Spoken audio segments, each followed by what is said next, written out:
Dear all, आज हम लोग मी टू मूवमेंट के बारे में पढ़ेंगे। मुझे लगता है कि आपने कभी न कभी इसको सुना होगा। पहले तो सॉरी कि आवाज़ जो है मेरी वो सही बिल्कुल नहीं है, लेकिन सिलेबस को कंप्लीट कराने के लिए एक एफ़र्ट है, मेहनत कर रही हूँ। होप करती हूँ कि ये वीडियोस जो है आपके लिए बेनिफिशियल हो, सही हो। मी टू मूवमेंट हम इसलिए पढ़ रहे हैं क्योंकि कार्यस्थल पर, वर्क प्लेस पर आपको मालूम है कि महिलाओं के साथ, वुमेन के साथ, वीकर सेक्शन ऑफ सोसाइटी के साथ डिस्क्रिमिनेशन होता है। तो डिस्क्रिमिनेशन एट वर्क प्लेस एकदम कॉमन है। वैसे इसको कॉमन होना नहीं चाहिए, लेकिन कार्यस्थल पर महिलाओं के साथ अपराध होते हैं। आईपीसी के सेक्शन 354 ABCD एंड सेक्शन 509 को कवर अप कर ली हूँ। वीडियोज़ को आप चैनल पर जा कर के देख सकते हैं। आईपीसी में तो प्रोविज़न है ही कि अगर आपके साथ कोई फिज़िकली असॉल्ट होता है या जेस्चर्स के थ्रू, पॉस्चर्स के थ्रू, वर्ड के थ्रू आपको हैरेस किया जाता है, तो फिर वैसे पुरुषों पर कार्रवाई होगी।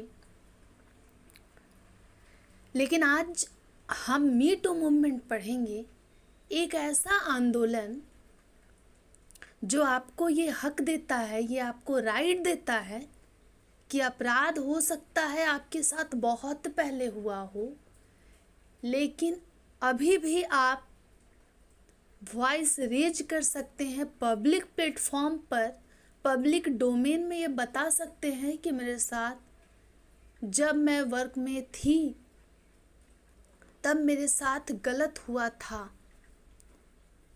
ऐसे कई केस लॉज हैं, कुछ फेमस केस लॉज हैं। एक प्रिया रमानी एंड MJ अकबर का केस लॉ बड़ा फेमस है। दूसरा जो है वो KPS गिल और रूपम देओल बजाज का केस लॉ है। अगर हम मी टू मूवमेंट को पढ़ रहे हैं तो फिर ये दो जो केस लॉ है उसको पढ़ना पड़ता है और समझना पड़ता है।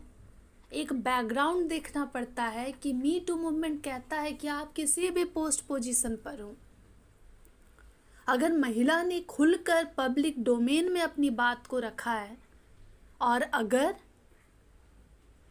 अपराध साबित हो जाता है तो फिर आप दोषी हैं। वैसे लगभग 2017 में और 18 के अराउंड मी टू आंदोलन की शुरुआत हुई थी, जहां महिलाएं अपने वॉइस को रेज कर रही थी और ओपन प्लेटफॉर्म पर, सोशल मीडिया पर या किसी भी जरिए से उनके साथ जो वर्क प्लेस पर कभी दुर्व्यवहार हुआ है उस मामले को उजागर करती हैं। ये हैशटैग करके मी टू लिखा जाता है। महिलाएं लिखती हैं मी टू, मतलब मैं भी। इंडिया में इसकी शुरुआत जो है, जो पहला केस लॉ सामने आया था लगभग 2018 में। प्रिया रमानी एक बहुत वरिष्ठ पत्रकार रही, सीनियर पत्रकार रही, जिन्होंने केंद्रीय मंत्री MJ अकबर पर हैरेसमेंट का आरोप लगाया, मी टू कहकर उन्होंने बताया। और यहीं से मी टू मूवमेंट का टर्निंग पॉइंट रहा, जहां फेमस पर्सनालिटी पर भी सेक्सुअल हैरासमेंट जैसा गंभीर अपराध करने का आरोप लगाया जा रहा था। और ये सिर्फ अपराध नहीं, ये घृणित अपराध। और जैसे ही जब मामले पर पूरा जांच पड़ताल हुआ तो फिर दोषियों पर क्या कार्रवाई हुई, क्या वो केस लॉ थे, सब कुछ हम पढ़ेंगे। अब जैसे ही क्योंकि एमजे अकबर जो है वो केंद्रीय मंत्री रह चुके थे। ये कहानी उस समय की थी। प्रिया रमानी उनका इंटरव्यू लेने गई थी और उन्होंने आरोप लगाया कि उन्हें गलत तरीके से मॉलेस्ट किया गया, हैरेस किया गया है। एमजे अकबर ने कहा कि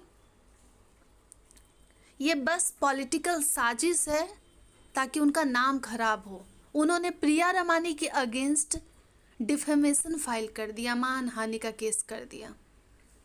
लेकिन अंत में जब पूरी कार्रवाई हुई तो 2021 में प्रिया रमानी को कोर्ट ने बरी कर दिया और जो जजमेंट आया उसमें क्लियरली मेंशन था कि कोई भी महिला अपने ग्रीवांस को सालों साल बीत जाने के बाद भी जाहिर कर सकती है। अगर उसके साथ कुछ भी घटना घटी है जो उसके मॉडेस्टी को आउटरीच कर रहा है, जो उसकी सेक्सुअल डिग्निटी को हैम्पर कर रहा है, अगर उसके साथ कुछ भी अनडिसेंट कुछ व्यवहार हुआ है तो वो अपनी बातों को रख सकती है।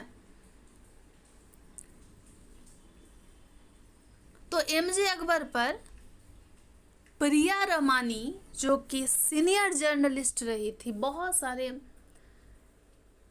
न्यूज़ चैनल और न्यूज़पेपर में उन्होंने वर्क भी किया, उन्होंने आरोप लगाया था केंद्रीय मंत्री पर। इसके बाद आपको मालूम है बहुत फेमस घटना है, इसमें खास करके सेलिब्रिटी जो हैं, फेमस सेलिब्रिटी जिनको देखकर आपको यकीन नहीं होगा, उन सब का भी नाम मी टू मूवमेंट के जरिए महिलाओं ने उनके साथ काम कर रहे जो सेलिब्रिटी स्टार रही उन्होंने मेंशन किया। उसमें आलोकनाथ, उनकी छवि जो है, जिन्होंने आलोकनाथ की फिल्म को देखा है उनको मालूम है कि बड़ा अलग सा छवि रहा। ये किसी के इमेजिनेशन में भी नहीं था कि इतना शानदार अभिनेता इस तरीके से ऐसी घटना को अंजाम दे सकता है। तो एक लेखिका जो है विंता नंदा ने उनके ऊपर रेप का आरोप लगाया। उसी तरीके से विकास बहल बहुत फेमस फिल्म निर्देशक हैं फैंटम फिल्म्स के, उनके ही कंपनी की एक महिला कर्मचारी ने उनके ऊपर छेड़छाड़ का आरोप लगाया, #MeToo लिख दिया। ये #MeToo जो है ये मूवमेंट बन गया जब 1 2 3 4 5 6 कई महिलाएं खुलकर सोशल मीडिया पर, मैगजीन में, चैनल्स को इंटरव्यू देकर अपने साथ हुई घटनाओं को बताने लगी, तो ये मूवमेंट आंधी की तरह चल पड़ा और अन्य महिलाओं को भी साहस मिला कि वो उनके साथ जो घटनाएं घटी हैं उस पर खुलकर बोलें। इतना ही नहीं, रजत कपूर पर भी ये आरोप लगा। इसके अलावा साजिद खान जो डायरेक्टर है, फराह खान के भाई, उनके ऊपर भी सेक्सुअल हैरासमेंट का आरोप लगाया गया। तो सोशल मीडिया हो, ट्विटर हो, फेसबुक हो, चैनल में इंटरव्यू के जरिए, मैगजीन्स को इंटरव्यू देकर, न्यूज़पेपर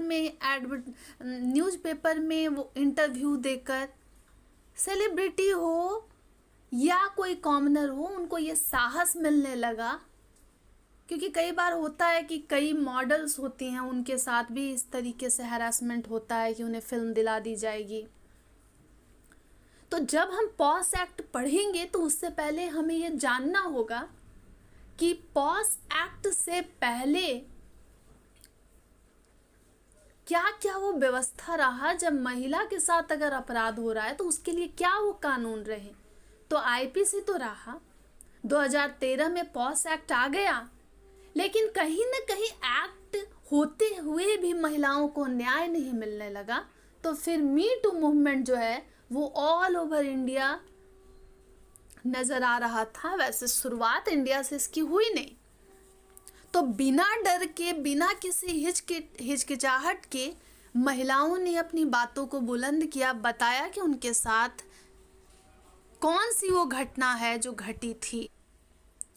तो बॉलीवुड में हो, मीडिया इंडस्ट्री में हो, एंटरटेनमेंट इंडस्ट्री में हो, कई सेलिब्रिटी जो है इसके बाद विवादों में आ गए, कई फेमस एक्टर्स का नाम इसमें आ गया और उनका करियर लगभग खत्म हो गया। साजिद खान उनमें से ही एक रहे। अब क्या हुआ कि जब मी टू स्टार्ट हो गया तो पॉस एक्ट तो हमारे पास एक सेपरेट लेजिस्लेशन है जो महिलाओं के लिए ही है सिर्फ। अब लोगों को उसको लेकर भी जागरूकता बढ़ी और कई ऐसे ऑर्गेनाइजेशन ने जब ऐसी ऐसी घटनाओं को सुना तो उन्होंने अपने ऑफिस में इंटरनल कंप्लेंट कमेटी फॉर्म की, टीम बनाया और महिलाओं के अधिकारों पर खुलकर चर्चा होने लगी जो अब तक नहीं हो रही थी। तो मी टू का बड़ा योगदान रहा जब महिलाएं खुलकर उनके साथ हुए अपराध को पब्लिक डोमेन में रख रही थी। अब जब इस तरीके की घटनाएं बड़े बड़े एक्टर्स डायरेक्टर्स का नाम इसमें आने लगा तो फिर डिमांड स्टार्ट हो गया कि वर्क प्लेस में एक ट्रांसपेरेंसी होनी चाहिए। महिलाओं से रिलेटेड मुद्दों पर जीरो टॉलरेंस रखने की ज़रूरत है। हमें बिल्कुल ओपन अप हो करके इन सारे मामलों पर बात करने की ज़रूरत है। सॉरी, वॉइस जो है बिल्कुल मुझे मालूम है कि आपको इरिटेटिंग लग रहा होगा, लेकिन काइंडली एडजस्ट करेंगे।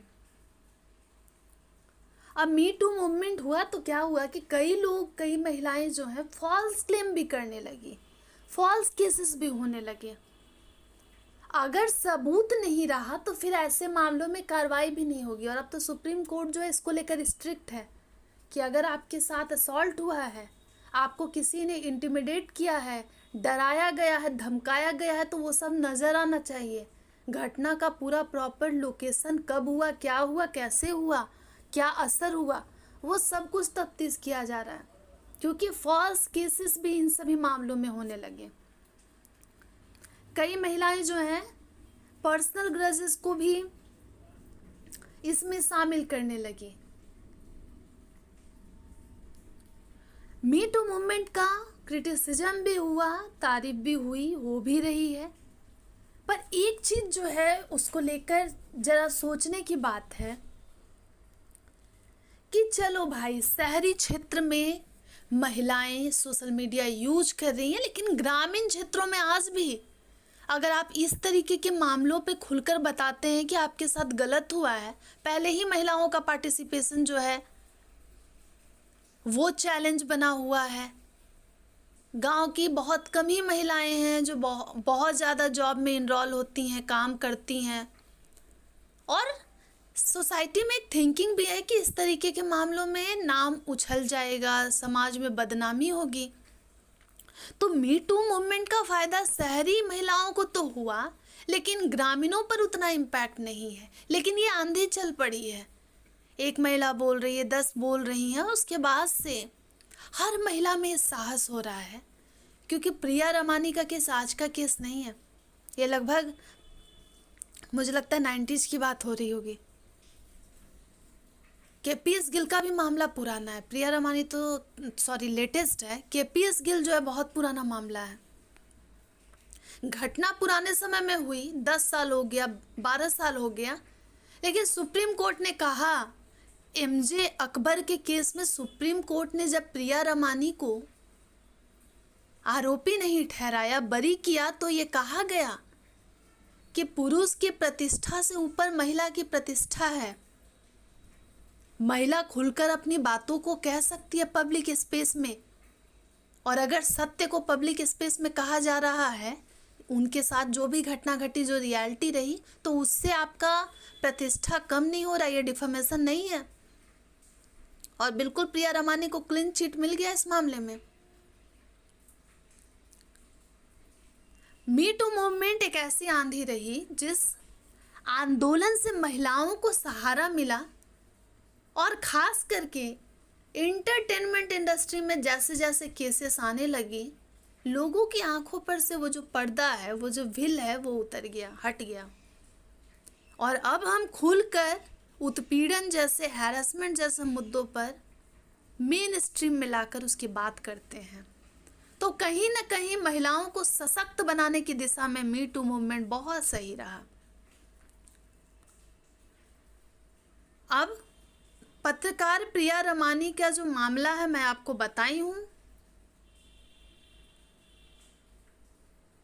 और उसमें जब अंत में जब जजमेंट आया तो ये मेंशन किया गया कि एक महिला को अधिकार है कि वो उसके साथ अगर कुछ अपराध हुआ है, कोई घटना घटी है, उसकी कोई शिकायतें हैं, तो वो 1 दशक के बाद भी पब्लिक डोमेन में रख सकती है।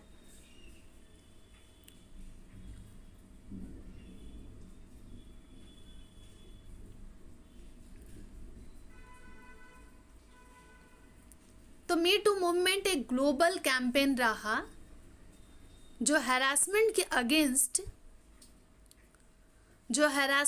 अगेंस्ट खुलकर कहने का हक दिया।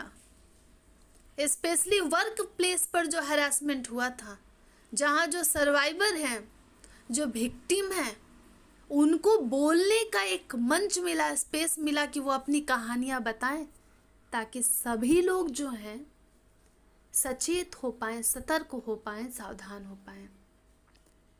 वैसे एक यूएस की एक्टिविस्ट रही तराना बुर्के 2006 में पहली बार मी टू की शुरुआत यहीं हुई, जहां उन्होंने बताया कि उनको कलर के कारण किस तरीके से अब्यूज किया गया। फिर धीरे धीरे हॉलीवुड की एक एक्ट्रेस रही अलीसा मिलानो, 2017 में उनकी बातें बहुत वायरल हुई जब उन्होंने ट्वीट किया और हॉलीवुड के ही प्रोड्यूसर हार्वे पर हैरेसमेंट का आरोप लगाया। तो ऐसा नहीं था कि इसकी शुरुआत इंडिया में हुई। यूएस से आंधी फैलते फैलते फैलते फैलते इंडिया तक पहुंच गई और एक पावरफुल टूल की तरह सोशल मीडिया कैंपेन बनकर #MeToo लिखकर महिलाओं ने बताया कि कब उनके साथ वर्क प्लेस पर हैरेसमेंट जैसी घटना हो। ये एक तरीके से विसल ब्लोइंग का एक्ट रहा। महिलाओं ने खुलकर बताया, एक्सपोज्ड किया पावरफुल पर्सनालिटीज को। बड़े बड़े एक्टर, अब इतने बड़े प्रोड्यूसर साजिद खान हो या फिर आलोक नाथ हो, इतने सीनियर एक्टर, या केंद्रीय मंत्री को लेकर एमजे अकबर, जो प्रिया रमानी ने जो साहसिक काम किया, तो पॉलिटिक्स हो, एंटरटेनमेंट हो, बिजनेस हो, पावरफुल पर्सनालिटी भी इसकी चपेट में आ गए। खुलकर उनका विरोध स्टार्ट हुआ और कहीं ना कहीं एक रिफॉर्म स्टार्ट हो गया। अब हैरेसमेंट को हल्के में नहीं लिया जाने लगा, क्योंकि बड़े बड़े पर्सनालिटी भी इसमें आ गए सामने। तो ग्लोबली #MeToo, #TimeSup और बहुत सारे इसी तरीके के बहुत सारे हैशटैग सोशल मीडिया कैंपेन में, क्योंकि अब ट्वीट करना, हैशटैग चलाना, हैशटैग कैंपेनिंग करना, प्रोटेस्ट करने का सबसे सही तरीका रहा। इससे बेटर कोई तरीका नहीं रहता। तो सोशल मीडिया हमें अब इस हद तक मदद करता है। 2018 का जो मामला मैं आपको बताई प्रिया रमानी का, जहां एमजे अकबर पर उन्होंने हरासमेंट का केस किया, फिर हरासमेंट के केस के बाद एमजे अकबर ने उन पर डिफेमेशन फाइल कर दिया कि मैं बहुत बड़ा नेता हूं, ये पॉलिटिकल मेरे साथ साजिश हो रही है। लेकिन फिर कोर्ट ने प्रिया रमानी को बरी कर दिया। इतना ही नहीं, बॉलीवुड इंडस्ट्री में, एजुकेशन सेक्टर में, कॉरपोरेट वर्ल्ड में, बहुत सारे सेक्टर्स में महिलाएं आई और खुलकर बताईं और उन्होंने बताया कि कैसे उनके साथ घटनाएं घटी।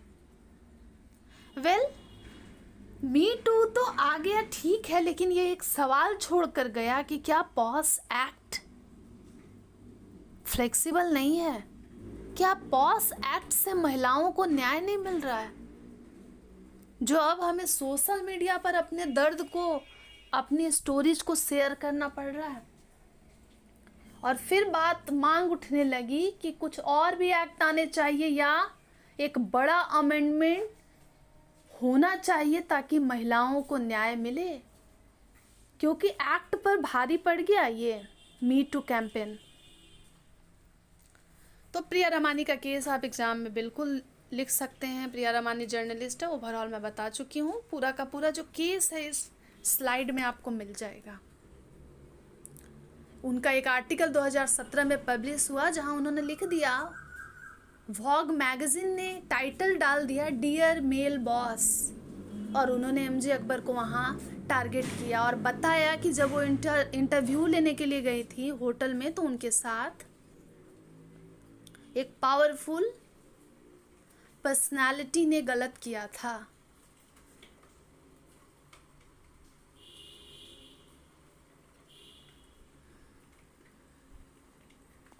और उनके कारण कम से कम 20-25 सेलिब्रिटी फिर बारी बारी से आकर अपनी समस्याओं को बताई, उनके साथ क्या घटनाएं घटी थी।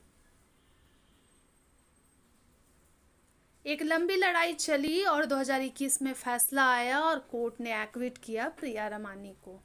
जितने भी चार्जेस थे वो सब में दोषी नहीं पाई गई प्रिया रमानी ने, मतलब सही कहा।